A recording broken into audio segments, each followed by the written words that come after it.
Good afternoon, everybody. How are we doing? Sorry for the very, very slight delay there. I say very slight, it's 5 minutes, and that is down to somebody forgot to put 20p in the meter somewhere between Edinburgh and wherever Paul is, and Los Angeles or wherever Crowdcast is based. So thank you very much for your patience. Absolutely tons of you on this week. Thank you very much for coming and joining us as ever. I think we have quite a lot of first timers with us. So I'll just take you through what's going to happen. It's a little bit different this week to usual because we've got such a big subject to cover, and we are incredibly lucky and very grateful to have Mr. Paul Feeney of Quilter, who is on either this side or that side, depending on how you're looking at the screen. And next to him, we are much less fortunate to have Steve Nelson from the Landcat. Hello to you both. Let's check your microphones and stuff are working. Steve, say something funny. I can't do funny on demand, but... Sorry to hear that. Paul, say something meaningful. Something meaningful. Well, excellent. There we go. So we're all there. It's the Fun Boy 3, says Richard Allam, except not so much fun. Okay, so listen, big welcome to everybody that's joining us for the first time. As I say, Home Games came about because we couldn't do our physical event. It was going to be last week, actually. And we were a bit cross, so we decided to do something virtual, as everybody else has. But we're not after solving things or changing the world or any of that stuff. We want to give you something interesting to think about, something diverting at your midweek lunch. So I hope you've all got a sandwich or whatever while you're watching away. We'll be together for half an hour. At the half-hour point, we'll have finished our kind of formal agenda. And then what we do is we just stay quiet for a wee moment. Anyone that wants to go, obviously go, and actually whisper it. You can leave any time, right? And I won't even notice. I might notice. Depends how nasty I'm feeling. And then we'll just carry on. I'm keeping the chat open on the right-hand side, and lots of you are using it already, so we love all that. And while Steve and Paul are talking, they're going to do most of this week. I'm going to keep an eye on the chat. Paul, as I'm sure you know, is the chief exec of Quilter. It's listed business, right? There's some places you can go and some places you can't go. So if everybody kind of remembers that, the purpose of today's chat is to talk about mental health in our sector and mental health in the workplace, right?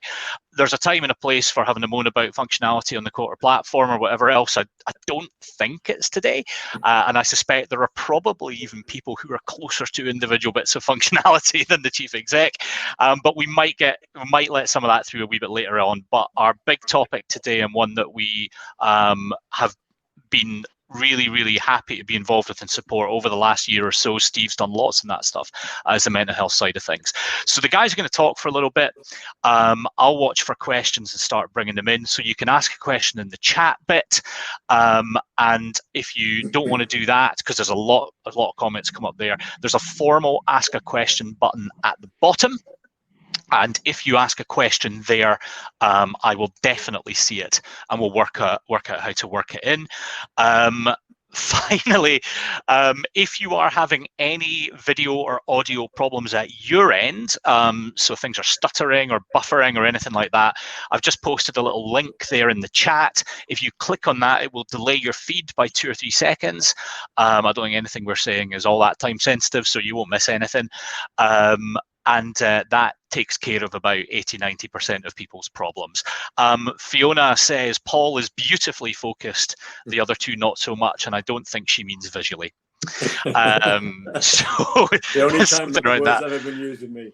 Yeah, Steve's soft focus lens, Rich, is a cause of some discussion. I think he's been smearing Vaseline on it personally, but that's a dark alley that we don't need to go down. So listen, let's get into our topic, and I'm going to hand over to Steve. And Steve, maybe you might kick us off and break the ice and talk about the stuff that you and Paul have done already together. Yeah, so thanks very much, Mark, and obviously extend the full Landcat welcome to Paul for coming on today. It's hugely appreciated. I thought we'd kick off today just with a very quick background as to how I met Paul. I recall 18 months ago or so seeing an article or a blog post by a young chap by the name of Oliver Smith. who works for Citywire, a cracking young lad and journalist. I can't remember the headline, but it was something to the degree of this is a year we need to do better on mental health. And I think it was a discussion that you'd had with yourself, Paul, that had led to that article. I got in touch with Ollie behind the scenes saying, I'd been through a couple of phases of unpleasantness in my history, two relatively short, although it didn't feel like it at the time, periods of depression, which is obviously a disarming and quite an unusual thing to say. So let's tear the plaster off now and say it.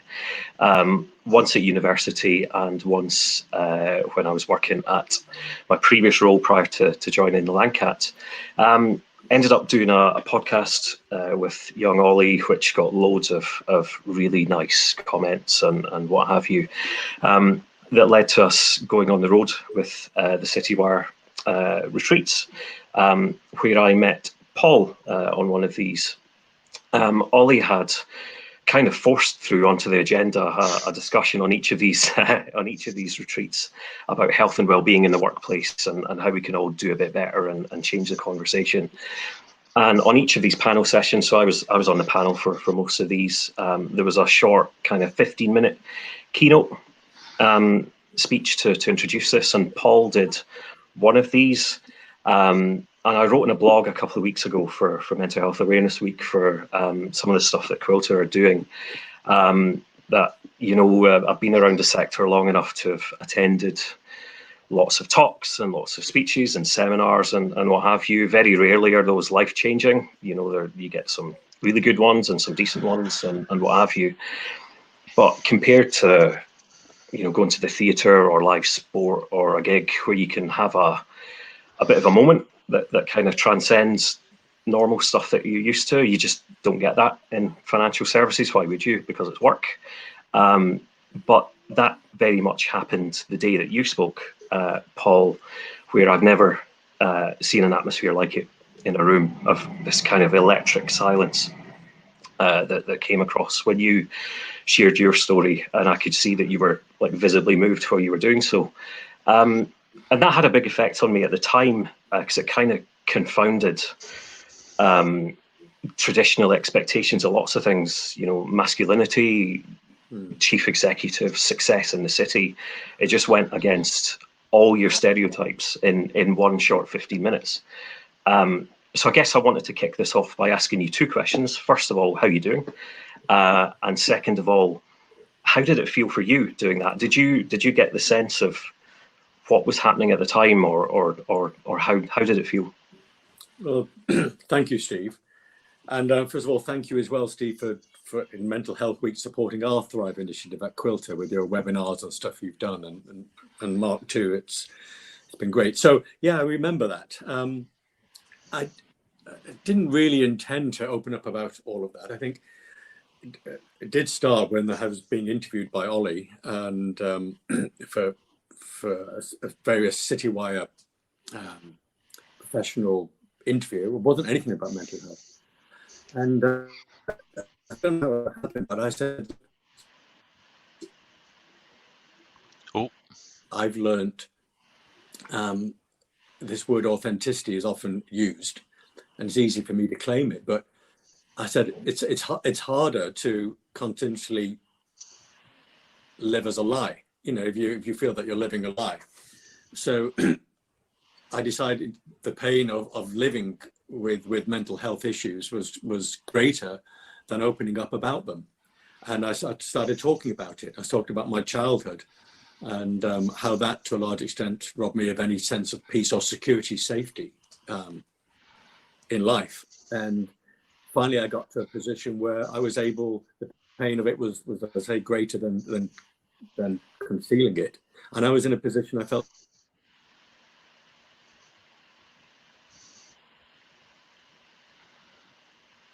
Oh, we're losing Paul.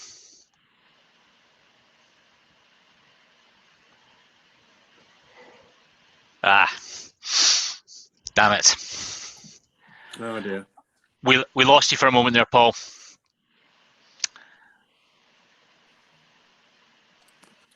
Oh dear.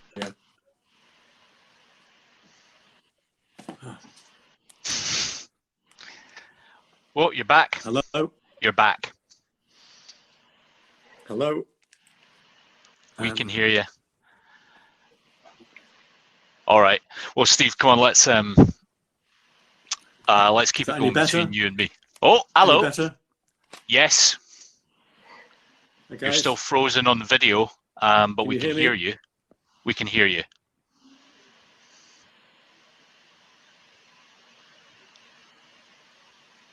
Hello. Hello. No, you've all frozen up, guys. I'm sorry. I don't know what's going on here. Okay. Paul, I'm going to kick you out, but then I'm going to re-invite you, and hopefully that'll refresh things and keep stuff going. So here we go. And Steve, it might be worth, Chris was saying in the comments down there, just while we're getting Paul on, and you'll see me look away and I'll start getting that happening, about walking the talk and kind of doing practical things. So I know that you and Ollie particularly got into some of that, about how do you make this more than just a chat. So fill us in on a bit of that and I'll look away and try and get Paul back. Yeah, I mean, I think the first thing to say on that is that it's really difficult, right? It's really, really difficult. And I wouldn't want to sit here and be disingenuous or evangelical or whatever and try and suggest that if companies do X, Y, and Z, then this will instantly make things better, because I don't think that's the case. Mental health issues are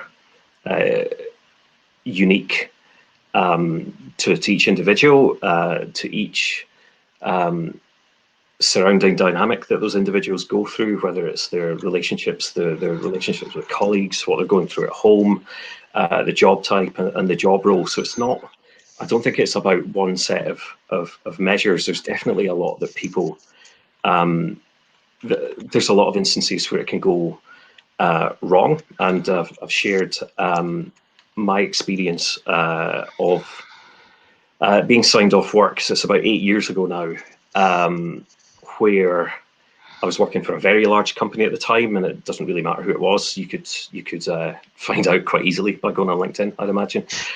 But such is life. But I don't hold anything against that company at all, in the slightest. But my overriding impression was that there was a lot of well-meaning and good intentions at an individual level. So, for example, the department head who I reported into, the section head at the time, was fantastic, and she dealt with things incredibly well. But the process of managing someone back to work and doing that side of things was actually quite poor, in my experience. So, as you would expect, I went through an occupational health process and protocol. But the company being the size that it was, that was decentralized. So there was no one to physically meet and physically see.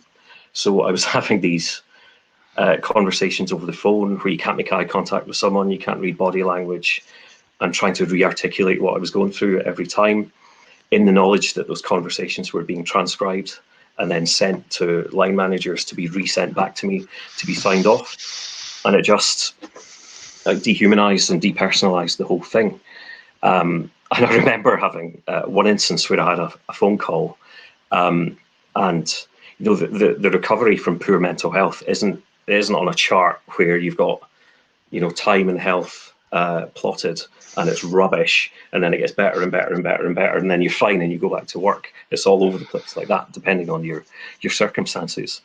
And I had one of these occupational health telephone interviews on a day when I was feeling really good, and I had this kind of almost Larry David Curb Your Enthusiasm narrative going on in my head, saying, should I be pretending I feel like shit so that I can kind of get across how bad I was feeling yesterday? And you just couldn't have that depth of conversation with someone over the phone who you didn't know and you hadn't met before.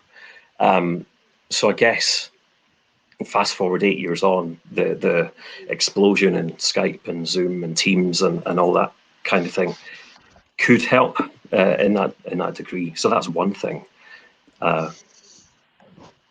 but it's difficult. It's really, really difficult. Yeah. No, it definitely is. And big firms and little firms, you know, if Paul's around, we're trying to get him back on in the background, but we'll keep chatting away anyway. And I see virtually everyone has stayed with us, so thank you for doing that. Paul popped a big comment up, so let's have a look at that. A trustee of mental health charity situated on a 5-acre site for primarily horticulture, just being outside can make a massive difference. We've got a number of corporates, some from FS, who visit for a CSR day. Financial advisor firms could arrange such days for employees, but also for clients. What a brilliant thing, Paul. That's amazing. You know, I kind of think that in our sector, you know, you were talking about some of the kind of machismo and all that kind of stuff, Steve, and no names, no pack drill, but someone I know had a rough old time, and he was in a meeting with high agents, right? And the pressure is piling on. Piling on is quite an aggressive place, and he tells a story that he tried to answer a kind of quite pointed question about where's this, or why has this not been done, or you know, why hasn't my grate been peeled for me, or whatever the hell it was, right? And he just couldn't answer. He found he just couldn't talk, and then he couldn't move, and then he fell off his chair. Literally fell off his chair. He just collapsed. And to be fair to the company involved, they didn't just kind of dispose of his body in the boiler room, as you might have imagined, but they did actually call an ambulance and all that kind of stuff. And by the time he got to hospital, he was feeling all right, and had a cup of tea and stuff. And they sent him straight up to somebody, kind of Alc Health or psychiatry or something like that. And the person said, "Look, you've had the episode, right? I had a big panic attack. What line of work are you in?" And he said, "Well, I'm this guy and I work for this company." And the health professional said, "We see a lot of you lot in here." Okay. And you know, he made some pretty big lifestyle changes after that. So it's kind of interesting. So, Steve, you've been through this in kind of big firms and small firms. Well, one small firm and a couple of big firms, I guess. So what's the difference, as somebody that's been on the sharp end of some of it? What do you think we can do as a little firm versus what somebody can do if they're in a big monster firm like Quilter, or indeed wherever you used to work, wherever the hell that was? I think I worked there too. Did you? I think I might have. Briefly, yeah. Yeah, good days. So again, I don't think there's a magic answer, and I don't think it's necessarily a big do this, small do this. I think the difference at somewhere like the Landcat is that because we are, numbering 15 or 16, and because of who we are, and most of us are in the same location, we all know each other's business. And we all know each other's personalities, for better or worse. Oh, be still my beating heart. Here's Paul Feeney. I'm on my mobile. I'm so sorry, guys. This is doing nothing for my mental health, let me tell you. I can imagine. We were just telling jokes about you while you were off. So that was fine. Well, look, while we've got you and while we're on here, should we try and do some more with Paul? Everybody, the timescale for today is clearly blown to hell, right? So if you're okay with it, Paul, we'll chat for a little while, for as long as we can keep it stable. Everybody, if you can stay with us, then we appreciate that hugely. And it's just one of those things. Sometimes stuff happens. You should have seen what we went through with Tom McPhail, Paul. It was horrendous. I think Tom and I will start a support group. That's probably right. Listen, when we lost you, you were starting to talk. It was already kind of remarkable to hear it. You were starting to talk about when you were.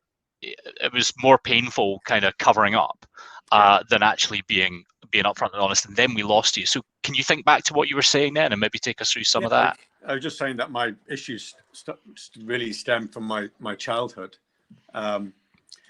In a family home with a lot of domestic violence and everything. And in those days, you kept quiet. You didn't talk about it. It was very shameful to mention anything about it in the community, even in the family. And then you brought that I came away, grew up with a lot of shame that I wasn't able to protect my mother or my other siblings. And you bring that through life with you. And it gives you a sense of never quite feeling safe, always on edge, always anxious, always a feeling that something bad is going to happen. And strangely enough, you go into the city and that radar, to a certain extent, can help.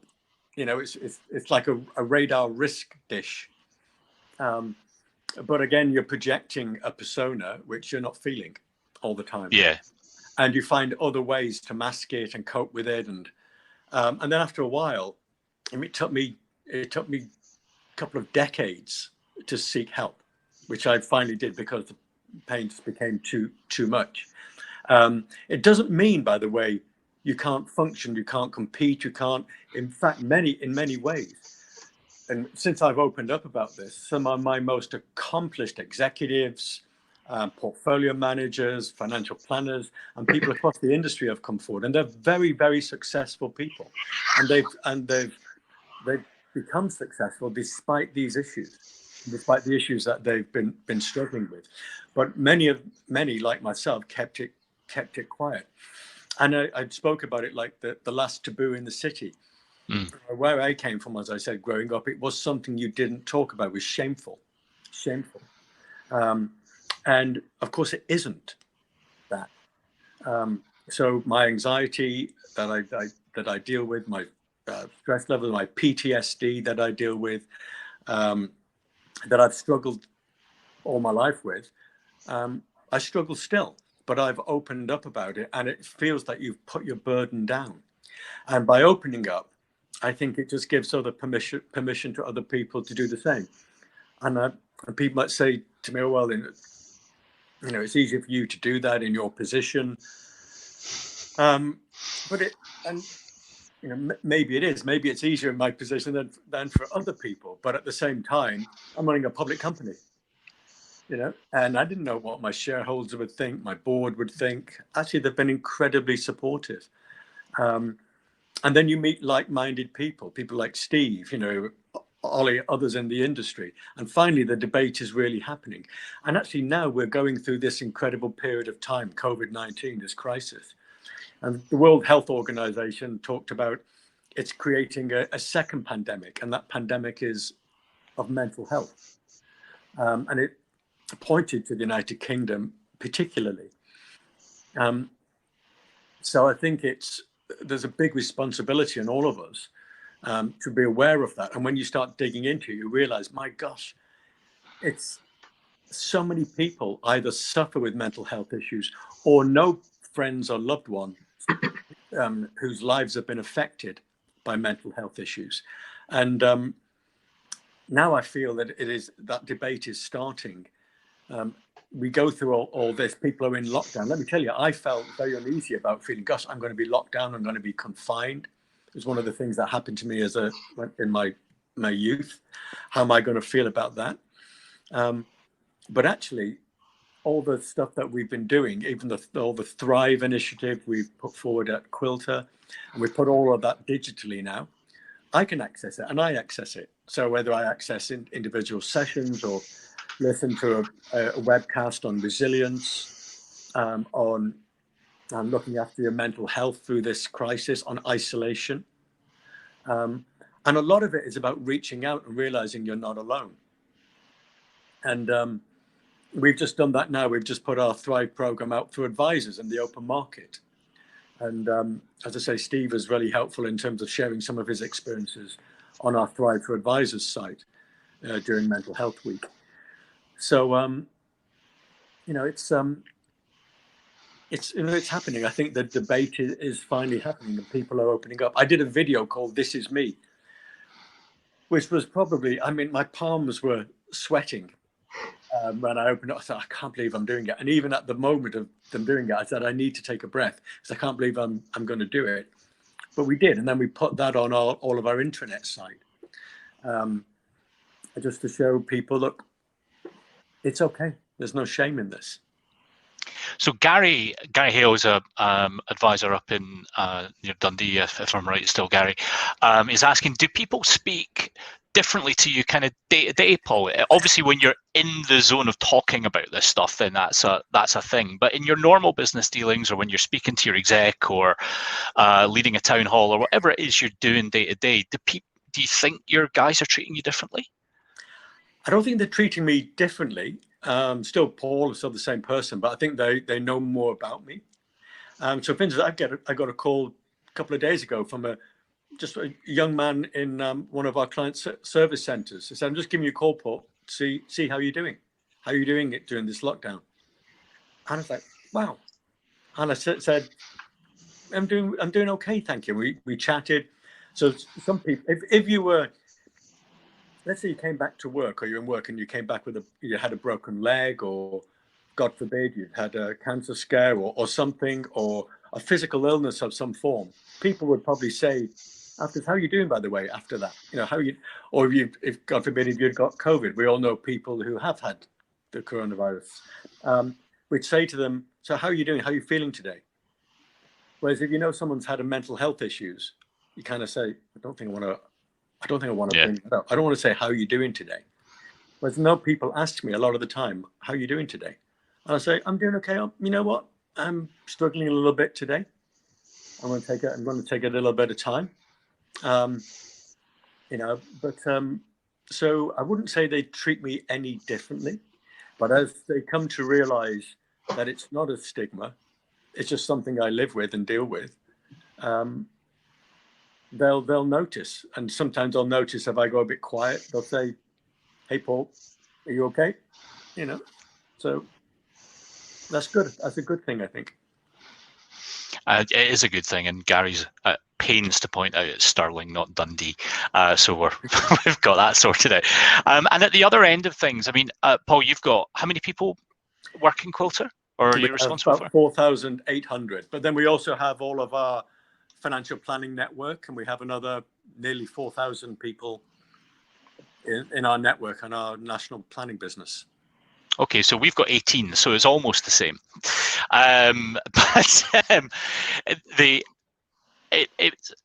There's a thing about lockdown for people who aren't used to working in that way. But Richard Allen from the Paraplanners is on, and he was saying that when you work by yourself and you're basically self-reliant, it's you in the four walls, all that kind of stuff, life is very different. Now you've got such an incredible range of people. How on earth do you start then trying to apply the things that you've found across folk that are salespeople that are out and about, or CS people that are used to big call center rooms, or execs, or whatever? Where do you even start? I think you start with a simple conversation. So one of the things, first of all, in this period of time, we put everything online, all of our Thrive program. So when we listed the company, I set myself an objective to create the environment where our people can thrive. We spend, 50% of our waking lives at work. Now that environment right now can be our living rooms instead of our physical office workplaces. But that's even more important. So you start with a conversation and you make it personal. We go through life telling people, "Don't take it personally. Don't take it personally." But you know what? Take it personally, because it's personal. Mm-hmm. Yeah. And you start that way. And it's a strange thing, because Quilter, even though you might say we're a big company with that amount of people, we're a big company of lots of small companies. Actually, we have big companies within Quilter, our platform company, our investment management company called Achieve It, our discretionary manager. But to a large extent, our financial planning business is a company of lots of smaller companies. So you have to, I think in a way, you've just got to speak at a human level.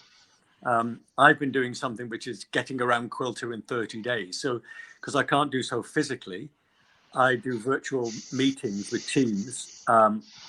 And I drop in, so I'll do 10, 15 of those a week, whether some of our client service teams, our financial planning teams, portfolio management teams.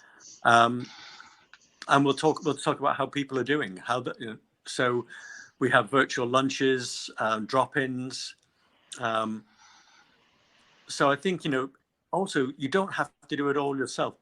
Once you start, people take up the baton. and they bring it on and come up with new ideas. But I think it's, at the moment, a lot of it's the communication narrative is a digital one, or the medium rather is a digital one. I do videos every week that I send out to all of our staff and all of our advisors, and I try to look at a different perspective, or we try to take a different perspective on this crisis at the moment. So, for instance, what one recently was, I've been feeling, probably whinging a bit about lockdown. It's not I don't find it easy. And one of our own advisors, Sam Bly, sent me a book called The Diving Bell and the Butterfly. I know it, yeah. It's about, it's from a chap called Jean-Dominique Bauby, a Frenchman, who was the editor of Elle magazine. And at 43, he had a massive stroke and he got locked-in syndrome, completely paralyzed from head to toe. The only muscle he could move to communicate with was his left eyelid. And with that, he wrote a book called The Diving Bell and the Butterfly, which is a triumph of the human spirit. It was sent to me, and I thought, I don't think I really want to read this. And I read it. I tell you, there I am, feeling bad about whinging, and then I get this. But it shows you that you can create a life of meaning and purpose under the most appalling conditions. Yeah. So sharing different perspectives. Book by Viktor Frankl called Man's Search for Meaning.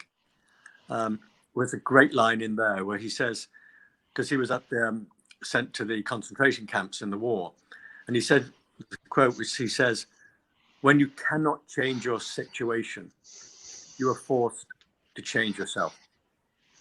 And I think this good will come from this.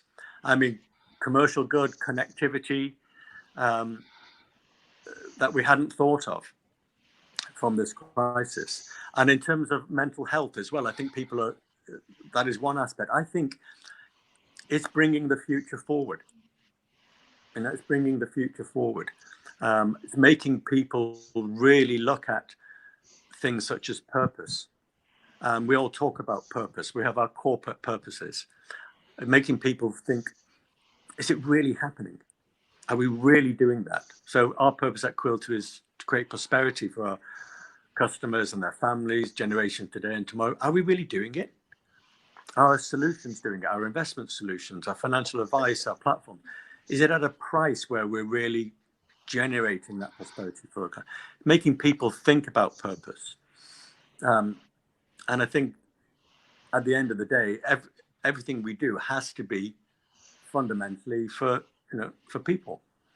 We're all here to help. So if we can help our own people with one of the things I think has been a stain in our society, it would be better. I mean, I heard the government the other day on the 5:30 evening thing talking about homelessness and what they've done and what they're doing. About time. But finally, some things are getting tackled that you could say, well, yeah, we could have done it, but we didn't do it. As a society, we didn't do it. Mm-hmm. And there's things as companies that we didn't do that now I think we have an opportunity. So one of the videos I sent out to people was what are the things we tell ourselves we cannot do or couldn't do that now perhaps we can? It could be to try to reach out and rectify a relationship that you thought was broken forever and too hard. It could be to call one of the customers where you were just a bit worried when you spoke to them, but you didn't really have the time to get back and you moved on. It could be about, or working remotely, digitally, making sure we embrace lots of different things. What could you do that we've told ourselves we cannot do? I think the nation almost told itself it couldn't really tackle homelessness. In terms of getting people off, maybe it can. What are the things that we can do now? And I think really tackling, the mental health issue, particularly in the city and the workplace, is something which is getting it's now getting a really good airing. That's brilliant. Steve, what do you think when we were starting to talk about big and small and all that kind of stuff? Yeah, I think I don't think there's a magic answer, mate. I think I wouldn't want to categorize. Big companies need to do this, small companies need to do that. There was a comment that I saw. I can't remember who it was. It might have been Andy Schneider or Schneider. Sorry if I've got your name wrong. Who said that your direct line of report can make a huge difference at any given moment. So if you get the sense that the person who you're reporting into treats you with authenticity and understands you and listens to you, that's just a universal truth, irrespective of how big the company is. But I think the size of the Landcat and the structure of the Landcat as it is has made it easier, arguably, to have these kinds of conversations. Or is it because we're doing what we're doing around the conversations around mental health? Is it a chicken and egg thing? I don't know. And I come back to last year, Mark, when I was going through a pretty difficult time outside of work for reasons that we won't go into just now. Best not, I think. Best not. And things were, they were getting close to proper burnout. And I came into work on the Monday, and you took one look at me and sent me home. So I don't want to see you for the rest of the week. And I play an interaction like that. I play over again in my head quite a few times, and I think, did that intervention reduce or dramatically reduce the chance of a bigger incident? But equally, what would have happened if you hadn't been in the office that day and you'd have been on the road? And how do we make sure that that reporting line and that conversation is two-way to get those to have those little moments of intervention? I mean, on one level, it's really fascinating, but it's less good if you're living it. I mean, what was your recollection? The question back at you: what was your recollection of that time, and what made you intervene? Oh wow, we go back a long way, man. We've known each other for what, the kind of 20 years, probably 15 years. 2004. So yeah, so not far off. And I've seen you have ups and downs and all that kind of stuff. So we kind of know, and there have been times probably where I haven't done stuff, sent you home, or said stop doing that, or whatever. But I've known, not necessarily that you're burning out or flaming out, but they call it browning out, I think, Paul. That's a known thing as well, to brown out, and you could just see like you're in a bit of a kind of patch where you're just not functioning. And then so the Monday wasn't a fresh thing, right? You were coming off the back of a period like that, and then you look like shit, mate. I mean, you look terrible. Hard as that is to believe. Hard as that is to believe.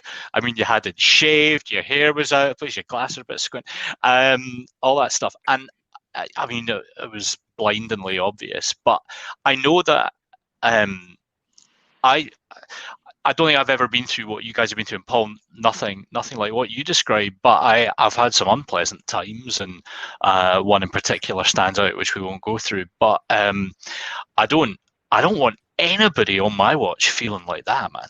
There's no, this is work, right? It's work. It's only part of your life. I think it does become all encompassing, and Paul, running the kind of company that you run, it's not a part-time kind of job, right? And even a little startup or a little company like us, it becomes a big part of you. But do you know what? If that's what it's going to do to somebody, or someone's in that state at work, get gone, right? Get gone. But did the fact that we've being so open about mental health and doing what we do with the Samaritans and having those conversations and learning those conversations and how to have them, do you think that made it easier for you as a business leader to do that and to intervene? Or maybe a bit, but also, I mean, we're such a small group, and we're kind of not that we're in each other's houses all the time or anything before lockdown, but we're friends enough, right? And you don't want your friend to be working like that. And if I'd seen a mate of mine in that state, I would say, what the hell are you doing in work? Go away. What's the matter with you? So I think I probably kind of reacted a bit like that. And that's fine, but that only scales up so far. And 8,500 people or something, it doesn't scale to that kind of point. But I think part of what we try and do, and Paul, is coming back to you in just a tiny second, is it should be like anybody in our company, which is tiny, can speak to anybody however they want, right? And people are also free to take offense and are free to tell others to go and do one. We're usually less polite than that. And all that kind of stuff. So it's a very flat structure, which brings its own problems sometimes, but everybody's kind of empowered to do what they want in their relations in that kind of way. But Paul, that you can't run a huge company like that. There have to be strata. And one of the things, somebody's mentioned it in the comments as well, that I think is really interesting, is that your boss might be remote, or might be, could be completely remote, and certainly at the moment almost certainly is, but your boss might not be best placed to notice. And being able to manage up the way and say, what's going on with you?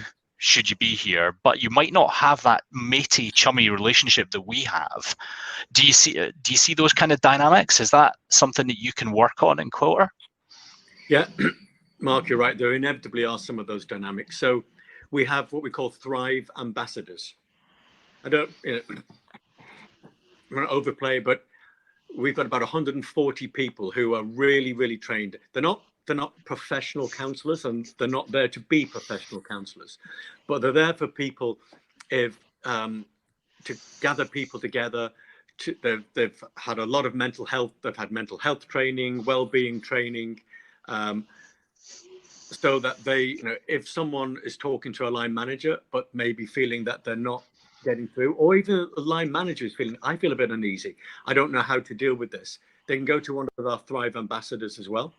They'll also help our people to know. For instance, we do free online counselling, 6 sessions for all of our staff, all of our own people. So some people even then may not even know how to access that. So we have our Thrive ambassadors. We have our counselling programs. And I mentioned that we're taking Thrive out to the advisory market, the advisor market. And one of the things that happened was I was told by my own compliance department, well, there could be some issues in terms of it seen as an incentive, it's a compliance incentive. So actually, I said, I might call Chris Wallard or and I did. I said, and Chris, and let me tell you, he was great. He said straight away, I'll write to you, Paul, and I'll tell you, you can go ahead and do it. Yes, you could. I can see how people might say this, that, and the other. Like if you were giving someone a Bupa membership or something like that, clearly would be an incentive. He said, but it's clearly not that. It's clearly not for that incentive. You're not trying to do it for that reason. So on you go. And actually asked me to come and talk to all of his people at the FCA about stuff we're now talking about, because he's done a Thrive, he's done a sort of mental health month. So the regulators behind it, I think, I think it's, again, you find mechanisms. It's mechanisms of communication. And one of the real litmus tests for me is whether somebody, for instance, say someone's got even leaving COVID aside at the moment, but say someone gets the normal flu or something, put that and think, I've just cold, I'm feeling really ropey, or a stomach ache. They put their hand up and say to the line manager, listen, Sophie or Jane or Matt, I'm just not feeling well. I'm going to take a day today because I need take a day or two. I'm not feeling very well. They would do that. And in most companies, the vast majority of companies, I don't think people would feel uneasy about doing that. So would they put their hand up and say, you know what? I'm not doing well today. I'm feeling overwhelmed. And my anxiety is through the roof. I'm going to take a day. I'm take a couple of days. And would they put their hand up and do that? Now, that's the litmus test.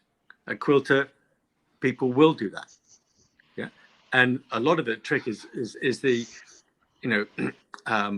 line management, because you're right, there are strata when you've got that many people. It's, I'd love to have completely one liner, 4,800 people reported into, but there are the annual reviews. Oh my God. It's a big spreadsheet. I'm a rubbish manager anyway. It wouldn't make any difference. But so I think that's that. If you can get a culture where people are prepared to do that, okay? I believe people care. I believe people come to work to make a difference. I believe people come to work, they want to feel that their contribution is valued. They want to make a contribution. And if you treat them accordingly, you'll build a great culture. If you try to design a culture to capture the lowest common denominator, you'll never build that sort of culture. For the one person who maybe wasn't so well and could have come in, and you design an entire structure to catch that, then you'll create a culture like that. So I think if you do the opposite, people care. People want to make a difference. That's what I believe. So one of the challenges to that, not directly to that. Sorry, it's not meant to be oppositional, but I can't help thinking that eventually we've got to sell some stuff in this industry, right? And we have targets, and we've got them too, and all that kind of stuff. And I've been a salesman. And it was a pretty tough environment, right? And maybe it was just the way our management was at the time with the grand old life co I worked for back then. But numbers were first, right? Because what gets measured gets done. And eventually there has to be commerciality about it. And can you ever reconcile the two of those, do you think? Yeah, 100% you can. I mean, think about it. Think of the most competitive teams, the most successful teams you've ever known, whether it's in sports, in business, any form of life. They're all supportive teams. Okay? They're all highly supportive teams. Okay? Think of really successful teams that have been dog eat dog. Okay? They're competitive, supportive teams. And the same is true here. People, if you've got your back, work as a team. They know that the company has got them back. Company at the end of the day is only a document on a lawyer's shelf somewhere. Really, it's the culture of what you create with the people, yeah, and the purpose of what you're trying to deliver. So it absolutely, I've found we are more competitive. We do more business than when we focus on making this happen. And if we tell our employees, do the right thing for the customer, but then we don't do the right thing for them, that's a hard thing. Because people, we all know communication, verbal communication is in many ways one of the least effective forms of communication. Yeah. People watch people. They say, does that person do that? Do I believe that? People follow people they believe in. Yeah. Follow people they believe in. That makes sense. So that's what I think. That's great. So Sarah asks, come on then, when was the last time you took a day? Just said, no, not today. Well, actually, it was, last time I took a day was last Friday. And I took a day out, because no way I can go. But I took a day last Friday. Actually, I met my daughter at a socially distanced interval in the park, in Hyde Park. We wandered around Hyde Park together because she lives in Sussex. I live in London. She's grown up now, she's 29. But and so I thought, I'm going to see my daughter. I'm not seeing her physically for 10 weeks. I'm going to tell the guys I'm going to take a day. So that's what I did. But it's a good challenge, because particularly at the moment, it's too easy for it all to be Groundhog Day, for the day to repeat, and you get into, it's too easy now to think, well, I don't need to take a day because I'm already at home. Yeah. Actually, sometimes it's more important because it can be more intensive. There's less breaks between things. Beforehand, I'd jump in a cab if I was seeing a client or an advisor, or walk into another, building, or maybe flying somewhere. All that's gone. We're just where we are. Yeah. And you need more of a break. Sometimes it's more important to take a break in those circumstances. Brilliant. Steve, you got anything else you want to ask Paul or mention to Paul?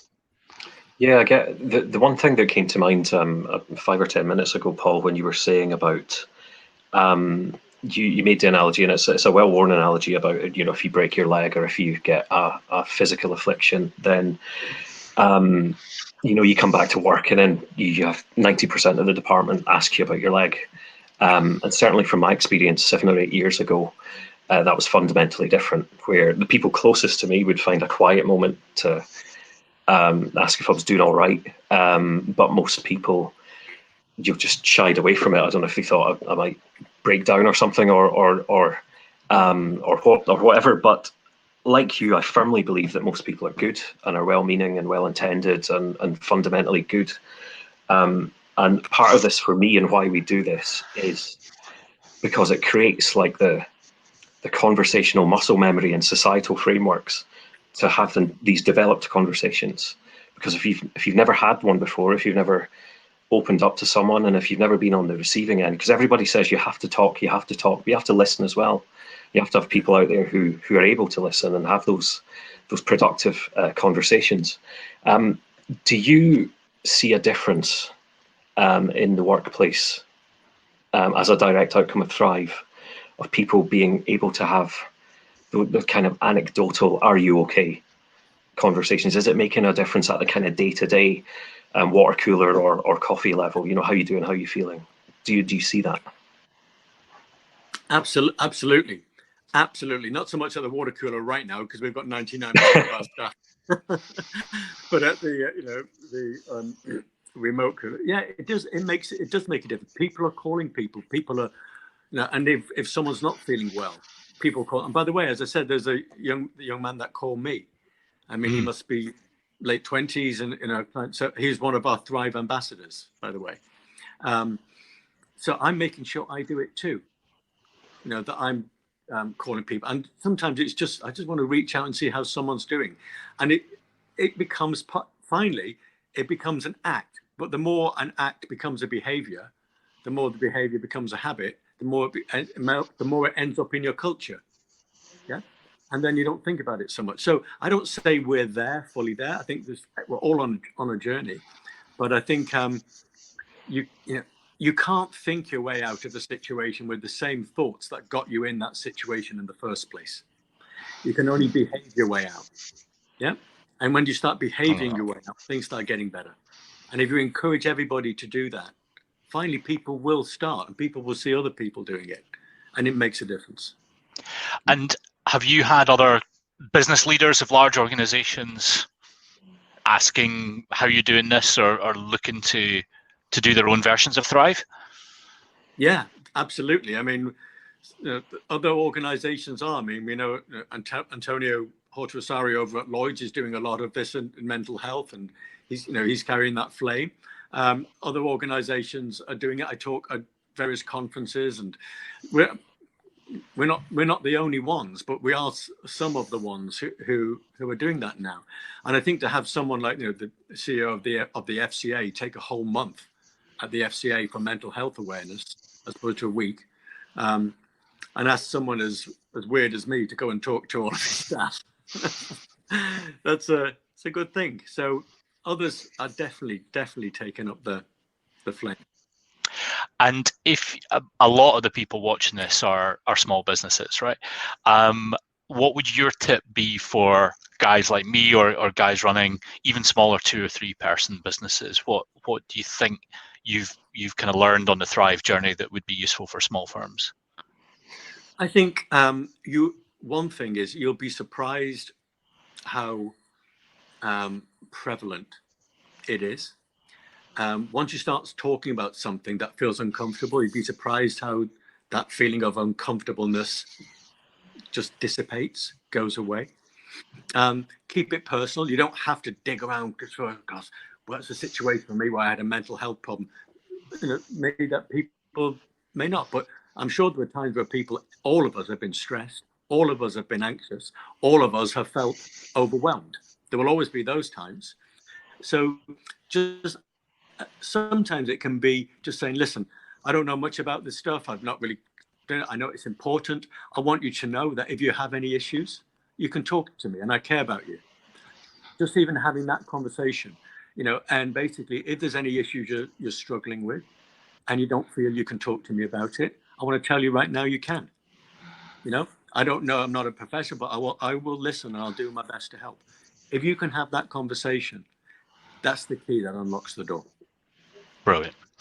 And a fantastic place to leave it. I think we are at 1:30. Paul, I'm sorry we had those technical issues. Thank you for sticking with it and thank you for doing that.